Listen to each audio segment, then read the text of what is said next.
पुराने जमाने की बात है, जब शहर बगदाद में एक नौजवान ताजिर रहता था जिसका नाम यूसुफ था। यूसुफ के पास दौलत थी, इज्जत थी, एक खूबसूरत घर था, लेकिन उसके दिल में सुकून नहीं था। हर रात वह अपने बिस्तर पर करवटें बदलता, सोचता कि जिंदगी में कुछ कमी है। एक दिन यूसुफ बाजार में अपनी दुकान पर बैठा था जब एक बूढ़ा दरवेश उसके सामने आकर रुक गया। बेटे, तुम्हारे चेहरे पर परेशानी दिखाई देती है, क्या तुम अपनी दौलत के दरमियान भी सुकून से महरूम हो? दरवेश ने पूछा। यूसुफ हैरान रह गया कि यह बूढ़ा उसके दिल की बात कैसे जानता है। जी हुजूर, मेरे पास सब कुछ है, लेकिन सुकून नहीं है। मैं नहीं जानता कि क्यों मेरा दिल हमेशा बेचैन रहता है। यूसुफ ने आह भरी। दरवेश मुस्कुराया और कहा, सुकून बाहर नहीं, अंदर मिलता है। अगर तुम हकीकी सुकून चाहते हो तो तुम्हें सफर पर निकलना होगा। यूसुफ ने हैरानी से पूछा, कैसा सफर हुजूर? दरवेश ने जवाब दिया, मशरिक की तरफ चलो। पहाड़ों के पीछे एक दूर दराज गांव है, वहां एक बुजुर्ग आलिम रहते हैं जो तुम्हें सुकून का राज बताएंगे। लेकिन याद रखो, यह सफर आसान नहीं होगा। उस रात यूसुफ ने बहुत सोचा, क्या वह अपना कारोबार, घर, सब कुछ छोड़कर एक नामालूम सफर पर निकल सकता है?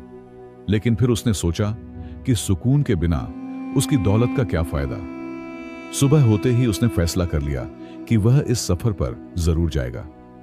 अगले दिन यूसुफ ने अपने काबिल भरोसा मुलाजिम अहमद को बुलाया और कहा, मैं एक लंबे सफर पर जा रहा हूं, मेरी गैर मौजूदगी में तुम कारोबार की देखभाल करना। अहमद ने हैरानी से पूछा, आप कहां जा रहे हैं मालिक? यूसुफ ने मुस्कुराकर कहा, सुकून की तलाश में। यूसुफ ने अपने सफर की तैयारी शुरू कर दी। उसने कुछ सिक्के, कुछ कपड़े और जरूरी सामान अपने थैले में रखा। उसकी बीवी फातिमा बहुत परेशान थी। यह सफर खतरनाक हो सकता है, क्या तुम वाकई जाना चाहते हो? उसने आंसुओं से भरी आंखों से पूछा। मेरे पास और कोई चारा नहीं है मेरी जान, मैं तुम्हें और बच्चों को इस दौलत में छोड़ जाऊंगा, लेकिन मुझे इस बेचैनी से निजात चाहिए। यूसुफ ने फातिमा को समझाया, अल्लाह के सुपुर्द, इंशाअल्लाह मैं जल्द ही वापस आऊंगा और इस बार मेरे दिल में सुकून होगा। सफर की सुबह यूसुफ ने अपने बच्चों को गले लगाया। उसके 8 साल के बेटे इब्राहिम ने उसको एक छोटा सा पत्थर दिया और कहा, अब्बू, ये मेरा खास पत्थर है, इसे अपने साथ रखना, ये आपको मेरी याद दिलाएगा। यूसुफ की आंखें नम हो गईं। सूरज निकलने के साथ ही यूसुफ अपने घोड़े पर सवार होकर मशरिक की तरफ चल पड़ा। उसका दिल मजबूत था, लेकिन जहन में सवालात थे। क्या वह इस सफर से सुकून पा सकेगा? क्या वह बुजुर्ग आलिम उसे वाकई मिल पाएंगे? क्या यह सब एक बड़ी गलती तो नहीं? लेकिन अब वापसी का रास्ता नहीं था। सूरज आग बरसा रहा था जब यूसुफ ने पहली बार महसूस किया कि शहरी जिंदगी की आसानियां पीछे छूट गई हैं। सहरा की जलती रेत पर उसका घोड़ा थका हुआ चल रहा था। दूर उफक पर कुछ काले बादल जमा हो रहे थे। यूसुफ ने अपने सूखे होंठों पर जबान फेरी और पानी की बोतल को देखा जो आधी खाली हो चुकी थी। अचानक आसमान पर काले बादल छा गए और तेज आंधी चलने लगी। यूसुफ की आंखें रेत से भर गईं। घोड़ा बेकाबू होने लगा। या अल्लाह, वह चीखा जब आंधी ने उसकी पगड़ी उड़ा दी। फिर मूसलाधार बारिश शुरू हो गई, जैसे आसमान ने अपने सारे दरवाजे खोल दिए हों। बारिश में भीगा यूसुफ एक पत्थर के नीचे पनाह लिए सोच रहा था, क्या मैंने गलती की? तभी उसे अपने बेटे का दिया हुआ पत्थर याद आया। उसने उसे निकाला और चूमा। अजीब बात, उस पत्थर से गर्मी महसूस हो रही थी, जैसे वह उसके दिल को हौसला दे रहा हो। तूफान थमा तो यूसुफ ने देखा कि वह रास्ता भटक चुका है। चारों तरफ सफेद रेत के टीले थे, कोई निशान नहीं कि किस तरफ जाना है। उसका घोड़ा भी जख्मी हो चुका था। यूसुफ बैठकर रोने लगा, ऐ अल्लाह, मुझे रास्ता दिखा, मैं कहां जाऊं? उसी वक्त उसने दूर से ऊंटों की आवाज सुनी। एक काफिला आ रहा था। यूसुफ ने अपनी पूरी ताकत से आवाज लगाई, हाथ हिलाया। काफिले का सरदार, जिसकी सफेद दाढ़ी सीने तक पहुंचती थी, अपने ऊंट से उतरा। क्या तुम अकेले सफर कर रहे हो नौजवान? सहरा किसी को माफ नहीं करता। काफिले में यूसुफ का खैर मकदम किया गया। वह एक ताजिर काफिला था जो मशरिक की तरफ सिल्क रोड पर सफर कर रहा था। सरदार का नाम अब्दुल रहमान था, एक बुजुर्ग मुसाफिर जिसने कई मुल्क देखे थे। तुम सुकून की तलाश में हो? उसने यूसुफ से पूछा। अजीब बात है, अक्सर लोग दौलत की तलाश में निकलते हैं। रात को आग के गर्द बैठे अब्दुल रहमान ने काफिले वालों को दास्तानें सुनाई। एक मुसाफिर ने ऊद बजाया, दूसरा कसीदे पढ़ने लगा।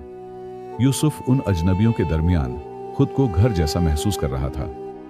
अजीब है, उसने सोचा, मैं अपने महल में बेचैन था और यहां सहरा में सुकून महसूस कर रहा हूं। अगली सुबह अब्दुल रहमान ने यूसुफ को एक नक्शा दिया।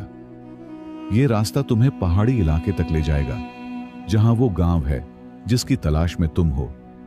उसने पानी की नई मशकीजा भी दी, लेकिन मुझे खबरदार करना चाहिए, आगे का रास्ता खतरनाक है, डाकुओं का इलाका है और कहते हैं कि पहाड़ों में जिन्नात भी बसते हैं। यूसुफ ने दिल में खौफ महसूस किया, लेकिन उसका अज़्म मजबूत था। उसने अपने नए दोस्तों से अलविदा कहा। अब्दुल रहमान ने उसके कंधे पर हाथ रखा। याद रखो, सुकून की तलाश में सबसे बड़ी रुकावट खौफ है। जब तक तुम अपने अंदर के खौफ पर काबू नहीं पाओगे, सुकून तुम्हें नहीं मिलेगा। काफिला दक्षिण की तरफ चला गया और यूसुफ अकेला मशरिक की तरफ बढ़ा। सामने लंबा पहाड़ी सिलसिला नजर आ रहा था, जिसकी चोटियां बादलों में छुपी थीं। उसने गहरी सांस ली और अपने घोड़े को आगे बढ़ाया। सफर का सबसे मुश्किल हिस्सा अभी बाकी था, लेकिन अजीब बात, उसके दिल में अब खौफ की जगह उम्मीद जाग रही थी। पहाड़ों की ऊंची चट्टानों के दरमियान रास्ता बहुत तंग हो गया था। यूसुफ का घोड़ा मुश्किल से आगे बढ़ रहा था। ठंडी हवा उसके कानों में सरसराहट कर रही थी, जैसे कोई फुसफुसा रहा हो। शाम होने वाली थी और यूसुफ को रात गुजारने के लिए कोई महफूज जगह तलाश करनी थी। अचानक उसके घोड़े ने हिनहिनाते हुए पांव जमाए। सामने 3 आदमी तलवारें लहराते हुए रास्ता रोके खड़े थे। अपनी दौलत हमें दे दो ताजिर, उनमें से सबसे बड़े ने धमकी दी। यूसुफ के हाथ कांपने लगे, लेकिन उसने खुद को संभाला और सोचा, मैं सुकून की तलाश में हूं, खौफ के लिए जगह नहीं। मेरे पास बहुत कम है, लेकिन जो है तुम ले सकते हो, यूसुफ ने कहा, अपना थैला निकालते हुए। मैं सिर्फ एक मुसाफिर हूं जो सुकून की तलाश में है। डाकुओं ने एक दूसरे को देखा, फिर जोर से हंसे। सुकून? तुम सुकून तलाश करते हो जब हम रोटी के लिए तरसते हैं। अचानक डाकुओं का सरदार यूसुफ के करीब आया और उसकी आंखों में गहरी नजर डाली। तुम बगदाद के ताजिर हो, लेकिन तुम्हारी आंखों में सच्चाई है। उसने यूसुफ का थैला वापस किया। मैं भी कभी सुकून की तलाश में था, लेकिन गलत रास्ता चुन लिया। शायद तुम कामयाब हो। यूसुफ हैरत में था कि डाकुओं ने उसे जाने दिया। सरदार ने आखिरी लम्हे में कहा, अगला गांव 3 दिन की दूरी पर है, रास्ते में भेड़िए हैं, मुहतात रहना। यूसुफ ने शुक्रिया अदा किया और आगे बढ़ा। उसे महसूस हुआ कि सुकून का सफर सिर्फ बाहरी नहीं, अंदर का भी है। तीसरे दिन शदीद बारिश में भीगा हुआ यूसुफ एक घर में पनाह ली बैठा था। उसका घोड़ा थक चुका था, खुद भी बुखार में तप रहा था। क्या मैं इस सफर से जिंदा वापस जाऊंगा, उसने सोचा, अपने बच्चों की तस्वीर जहन में आते ही। बाहर आंधी जोर पकड़ रही थी। रात गहरी हुई तो यूसुफ को घर के अंदर से अजीब आवाजें सुनाई दी, जैसे कोई सांस ले रहा हो। वह कांप उठा। अब्दुल रहमान की बात याद आई कि पहाड़ों में जिन्नात बसते हैं। उसने हिम्मत करके मशल जलाई और घर के अंदर देखा। एक बूढ़ा आदमी, सफेद लंबी दाढ़ी वाला, एक कोने में बैठा था। खौफ मत करो मुसाफिर, बूढ़े ने कहा, मैं भी तूफान से बचने के लिए यहां आया हूं। यूसुफ ने राहत की सांस ली। बूढ़े ने अपनी झोली से कुछ जड़ी बूटियां निकाली। ये पियो, तुम्हारा बुखार उतर जाएगा। यूसुफ ने शुक्र किया और पूछा, आप कौन हैं? बूढ़ा मुस्कुराया, एक दोस्त, शायद एक राहनुमा। सुबह तक यूसुफ का बुखार उतर गया था। बूढ़ा उसे गांव तक का रास्ता बताते हुए बोला, जिस आलिम की तलाश में तुम हो वह शेख अब्दुल्ला हैं। उन्हें कहना कि मुलाकाती ने भेजा है। यूसुफ ने शुक्रिया अदा किया और जब मुड़ा तो देखा कि बूढ़ा गायब हो चुका था। सिर्फ एक सफेद पर जमीन पर पड़ा था। उस दिन दोपहर को यूसुफ ने दूर पहाड़ी की चोटी पर एक छोटा सा गांव देखा। उसका दिल जोर से धड़कने लगा। क्या यही वह गांव है जहां उसे सुकून मिलेगा? उसने अपने थके हुए घोड़े को आगे बढ़ाया। रास्ते में उसे वह बूढ़ा याद आया। क्या वह वाकई इंसान था या कोई फरिश्ता? यूसुफ के जहन में सवालों की भीड़ थी, लेकिन दिल में उम्मीद की किरण चमक रही थी। गांव के दरवाजे पर पहुंचते ही यूसुफ को अजीब सा सुकून महसूस हुआ। सादे घर, हरे भरे खेत, चहकते परिंदे, यहां की फिजा में कुछ अलग था। एक नन्ही बच्ची ने उसे देखा तो मुस्कुराते हुए पूछा, क्या आप वही मुसाफिर हैं जिसका इंतजार हमारे शेख अब्दुल्लाह कर रहे हैं? यूसुफ हैरान रह गया। शेख अब्दुल्लाह मेरा इंतजार कर रहे हैं, लेकिन मैं तो उन्हें जानता भी नहीं, यूसुफ ने पूछा। बच्ची हंस पड़ी। शेख सब जानते हैं। कल रात उन्होंने ख्वाब में देखा कि एक ताजिर सुकून की तलाश में आएगा। बच्ची उसे अपने साथ ले गई। गांव वाले रास्ते में उसे देखकर मुस्कुराते, जैसे वह कोई पुराना दोस्त हो। पहाड़ी की चोटी पर एक सादी सी झोंपड़ी थी जहां शेख अब्दुल्लाह रहते थे। यूसुफ ने दरवाजे पर दस्तक दी तो अंदर से आवाज आई, आ जाओ यूसुफ, बहुत देर से तुम्हारा इंतजार कर रहा हूं। अंदर दाखिल होते ही यूसुफ दंग रह गया। शेख अब्दुल्लाह वही बूढ़े थे जिन्हें उसने गार में देखा था। आप तो वही हैं, यूसुफ हकलाते हुए बोला। शेख अब्दुल्लाह मुस्कुराए। हां, मैंने सोचा कि तुम्हारा इम्तिहान लेना जरूरी है। तुम खौफ पर काबू पाकर आगे बढ़े, अच्छा किया। उन्होंने यूसुफ को बैठने का इशारा किया। अब बताओ, तुम सुकून क्यों तलाश कर रहे हो जब तुम्हारे पास दुनिया की हर नेमत है? यूसुफ ने अपनी कहानी सुनाई, अपनी बेचैनी, अपनी दौलत के दरमियान खालीपन, अपनी जिंदगी में मानी की कमी। शेख अब्दुल्लाह खामोशी से सुनते रहे, फिर आहिस्ता से बोले, तुम 5 दिन मेरे साथ रहोगे, हर दिन एक सबक सीखोगे। पहला सबक, सुकून बाहर नहीं अंदर है। आज रात यहां सो जाओ, कल तुम्हारा पहला इम्तिहान होगा। अगली सुबह सूरज निकलने से पहले शेख ने यूसुफ को जगाया। आज तुम गांव के कुएं से पानी भरो। यूसुफ को हैरानी हुई, क्या यही सुकून का राज है? पूरा दिन वह बाल्टियां भरता रहा। हाथों में छाले पड़ गए, कमर दुखने लगी। शाम को शेख ने पूछा, कैसा महसूस कर रहे हो? यूसुफ ने कहा, थका हुआ, लेकिन दिल में सुकून है। दूसरे दिन शेख ने यूसुफ को गांव के बच्चों को कुरान पढ़ाने का काम दिया। लेकिन मैं आलिम नहीं हूं, यूसुफ ने ऐतराज किया। शेख मुस्कुराए, जो जानते हो वही सिखाओ। बच्चों के साथ बैठकर कुरान पढ़ते हुए यूसुफ को अपना बचपन याद आया, जब जिंदगी कितनी सादी और परसुकून थी। तीसरे दिन एक अजीब काम मिला, गांव के कब्रिस्तान में जाना और हर कब्र पर फातिहा पढ़ना। यूसुफ सारा दिन कब्रिस्तान में रहा, मौत के बारे में सोचता रहा। शाम को वापस आकर उसने शेख से कहा, आज मैंने समझा कि दुनिया फानी है। सुकून इस बात में है कि हम अपनी फानी जिंदगी को अच्छे कामों में गुजारें।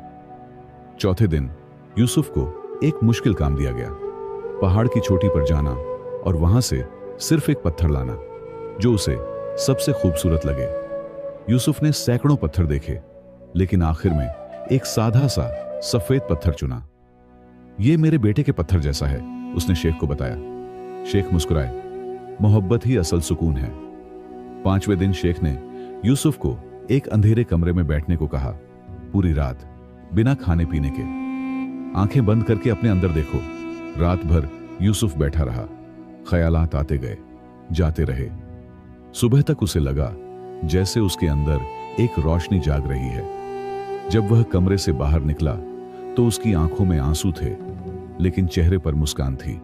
छठे दिन सुबह सवेरे शेख अब्दुल्लाह यूसुफ को पहाड़ की सबसे ऊंची चोटी पर ले गए। सूरज निकल रहा था, वादी सुनहरी रोशनी से नहा रही थी। यूसुफ, अब तुम सुकून के करीब हो, लेकिन आखिरी सबक अभी बाकी है। शेख की आंखों में एक अजीब चमक थी, जैसे वो किसी गहरे राज से पर्दा उठाने वाले हों। क्या आप मुझे बताएंगे कि सुकून क्या है? यूसुफ ने बेताबी से पूछा। शेख खामोश रहे, लंबे सुकूत के बाद बोले, मैं तुम्हें नहीं बताऊंगा, तुम्हें खुद बताना होगा। उनकी बात सुनकर यूसुफ हैरान रह गया। मैं कैसे बताऊं जब मुझे खुद मालूम नहीं? शेख ने मुस्कुराकर कहा, तुम्हारे पास जवाब है। शेख ने यूसुफ को एक कागज और कलम दिया। अपनी पूरी जिंदगी सोचो, अपने सबसे खुशी के लम्हात याद करो। उन लम्हों में क्या मुश्तरक था? यूसुफ ने आंखें बंद की और सोचने लगा।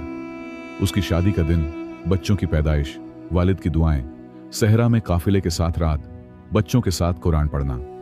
सूरज सर पर आ चुका था जब यूसुफ ने आंखें खोली। उसके चेहरे पर अजीब सुकून था। मैं समझ गया शेख साहब, सुकून मोहब्बत में है, शुक्र में है, अल्लाह की इबादत में है, लोगों की खिदमत में है। शेख मुस्कुराए। बिल्कुल, सुकून किसी जगह या चीज में नहीं, बल्कि तर्ज जिंदगी में है। उसी शाम शेख ने यूसुफ को वापस जाने के लिए कहा। लेकिन मैं अभी तो आया हूं, यूसुफ ने हैरानी से कहा। शेख ने संजीदगी से जवाब दिया, तुम्हारी असली आजमाइश अब शुरू होगी। सुकून तलाश करना आसान है, इसे बरकरार रखना मुश्किल। जाओ, अपने घर वापस जाओ, वहीं तुम्हारा असली इम्तिहान है। अगली सुबह गांव वालों ने यूसुफ को अलविदा कहा, जैसे वो उनका कदीम दोस्त हो। शेख ने उसे एक छोटा सा बक्सा दिया। इसे तब खोलना जब तुम्हें सुकून का रास्ता भूल जाए। यूसुफ ने शेख के हाथ चूमे। मैं आपका एहसान कभी नहीं भूलूंगा। शेख ने कहा, एहसान मेरा नहीं, अल्लाह का है। वापसी का सफर अजीब तौर पर आसान लगा। रास्ते में वही डाकू मिले, लेकिन इस बार उन्होंने यूसुफ का रास्ता नहीं रोका, बल्कि साथ चलने लगे। हम तुम्हारे चेहरे पर सुकून देखना चाहते हैं, डाकुओं के सरदार ने कहा। यूसुफ ने उनके साथ खैमा लगाया और उन्हें शेख की बातें सुनाई। अजीब बात, रात को सरदार रोया, काश मैं भी सुकून पा सकता। बगदाद पहुंचने से पहले यूसुफ ने वही काफिला देखा जिसके साथ वो सहरा पार कर चुका था। अब्दुल रहमान ने उसे देखा तो हैरान रह गया।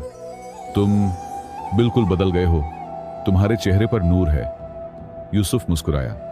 मैंने सुकून पा लिया है दोस्त। अब्दुल रहमान ने पूछा, क्या तुमने कोई खजाना पाया?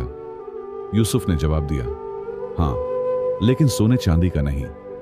जब यूसुफ बगदाद पहुंचा तो उसे पता चला कि उसकी गैर मौजूदगी में उसका मुलाजिम अहमद कारोबार में खियानत कर चुका था। आधी दौलत जाया हो चुकी थी। पुराने यूसुफ ने गुस्से में आकर अहमद को सजा दी होती, लेकिन अब उसने सुकून से कहा, अहमद, मैं तुम्हें माफ करता हूं, हम दोबारा शुरू करेंगे। घर पहुंचकर यूसुफ ने अपनी बीवी और बच्चों को गले लगाया, आंसू बहाते हुए। मैंने तुम्हें बहुत याद किया, फातिमा ने कहा। क्या तुम्हें सुकून मिल गया? यूसुफ ने अपने बेटे को गोद में उठाया और अपनी बीवी को देखा। हाँ, मैंने सुकून पा लिया, और वो यहीं था, मेरे घर में, मेरे परिवार में, मेरी जिंदगी में। मैं उसे देख नहीं पा रहा था। कई महीने गुजर गए। यूसुफ की जिंदगी बदल चुकी थी। वो अब रोजाना फज्र की नमाज के बाद गरीबों को खाना खिलाता, फिर अपनी दुकान पर जाता, जहां वो किसी से ज्यादा मुनाफा नहीं लेता। शाम को घर आकर बच्चों को कुरान पढ़ाता, फातिमा के साथ बाग में टहलता। लोग हैरान थे कि ये वही यूसुफ है जो कभी सिर्फ दौलत की फिक्र में रहता था। एक रात जबरदस्त तूफान आया। बगदाद की गलियां पानी से भर गईं, कई घर तबाह हो गए। यूसुफ ने अपना घर मुतासिरीन के लिए खोल दिया। लोग हैरान थे, तुम अपनी ऐशो आराम क्यों छोड़ रहे हो? यूसुफ ने मुस्कुराकर कहा, सुकून बांटने से बढ़ता है, घटता नहीं। उस रात यूसुफ के घर में 100 लोगों ने पनाह ली। तूफान के बाद यूसुफ ने मुतासिरीन की मदद के लिए एक बड़ा अतिया दिया। उसका मुलाजिम अहमद समझ नहीं पा रहा था। आपने मुझे माफ किया, अब अपनी दौलत बांट रहे हैं। क्यों? यूसुफ ने कहा, सुकून का राज है, जितना दोगे उतना मिलेगा। अहमद शर्मिंदा हो गया। मैं आपसे चोरी करता रहा, आप मुझे देते रहे। अचानक एक दिन यूसुफ का बेटा इब्राहिम सख्त बीमार हो गया। बुखार इतना तेज था कि वो हजियान में बड़बड़ाता रहता। तमाम हकीमों ने जवाब दे दिया, अब सिर्फ अल्लाह ही बचा सकता है। यूसुफ के सुकून की पहली हकीकी आजमाइश थी ये। उसका दिल चाहता था कि चीखे, रोए, लेकिन उसने शेख अब्दुल्लाह की तालीम याद की। मुसीबत में सुकून ही ईमान की निशानी है। उसी रात जब इब्राहिम की हालत बदतर थी, यूसुफ को शेख अब्दुल्लाह का दिया हुआ बाक्स याद आया। इसे तब खोलना जब तुम्हें सुकून का रास्ता भूल जाए। क्या यही वो वक्त था? उसने कांपते हाथों से बाक्स खोला। अंदर एक पत्ता था, पुराना पत्ता, और एक कागज जिस पर लिखा था, जब उम्मीद टूट जाए तब भी अल्लाह पर भरोसा रखना ही सुकून है। यूसुफ ने पत्ते को पहचाना। ये वही जड़ी बूटी थी जो शेख ने उसे गार में दी थी, जिसने उसका बुखार उतारा था। उसने फौरन पत्ते का कहवा बनाया और इब्राहिम को पिलाया। रात भर वो बेटे के सरहाने कुरान पढ़ता रहा। या अल्लाह, तेरी मर्जी पर राजी हूं, लेकिन अगर मेरे बेटे की जिंदगी में भलाई है तो उसे शिफा दे। उसकी आंखों में आंसू थे, लेकिन दिल में अजीब सुकून था। सुबह होते ही मौजिजा हुआ। इब्राहिम का बुखार उतर गया। वो आंखें खोलकर मुस्कुराया। अब्बू, मैंने ख्वाब में एक बूढ़े बाबा को देखा, बिल्कुल आपके शेख अब्दुल्लाह जैसे। यूसुफ का दिल धड़क उठा। इब्राहिम ने आगे कहा, उन्होंने कहा कि वो आपके वालिद के दोस्त थे और आपका इंतजार कर रहे थे। यूसुफ हक्का बक्का रह गया। उसने कभी शेख को अपने वालिद के बारे में नहीं बताया था। यूसुफ का दिमाग चकरा रहा था। उसने बॉक्स में दोबारा देखा और एक छुपा हुआ खाना पाया। उसमें एक पुरानी तस्वीर थी, उसके वालिद और शेख अब्दुल्लाह की। पीछे तारीख लिखी थी, यूसुफ की पैदाइश से भी पहले की। साथ एक पैगाम था, मेरे दोस्त, मैं तुम्हारे बेटे की परवरिश देखूंगा, जैसा कि तुमने मेरे बेटे शाहिद की थी। यूसुफ की आंखें फटी रह गईं। शाहिद तो डाकुओं का सरदार था। उसी रात यूसुफ ने एक अजीब ख्वाब देखा। ख्वाब में शेख अब्दुल्लाह और उसके वालिद साथ बैठे थे। शेख मुस्कुरा रहे थे। मैंने अपना वादा निभाया दोस्त, तुम्हारा बेटा सुकून का राज सीख गया। यूसुफ के वालिद ने कहा, और मेरा बेटा इब्राहिम भी। यूसुफ ने हैरानी से पूछा, आपका बेटा इब्राहिम? उसके वालिद मुस्कुराए। हाँ, तुम्हारा बेटा, मेरा पोता। मेरे वालिद का नाम इब्राहिम था, जिसे मैंने कभी नहीं देखा। यूसुफ चौंक कर उठा। उसने फौरन पुरानी कुरान उठाई जो उसके वालिद की थी। पहले सफ़े पर एक नाम लिखा था, इब्राहिम बिन याकूब, उसके दादा का नाम। अचानक सब कुछ जुड़ गया। उसका सफर, शेख अब्दुल्लाह, डाकुओं का सरदार, सब एक दायरे में जुड़ गए थे। यूसुफ ने उस दिन फैसला किया कि वो हर साल पहाड़ी गांव जाएगा और अपने बेटे इब्राहिम को भी ले जाएगा। सुकून की तलाश कभी खत्म नहीं होती। ये एक दायरा है जो नस्ल दर नस्ल चलता रहता है, जिसमें हर शख्स दूसरे की मदद करता है, सुकून पाने और देने के लिए।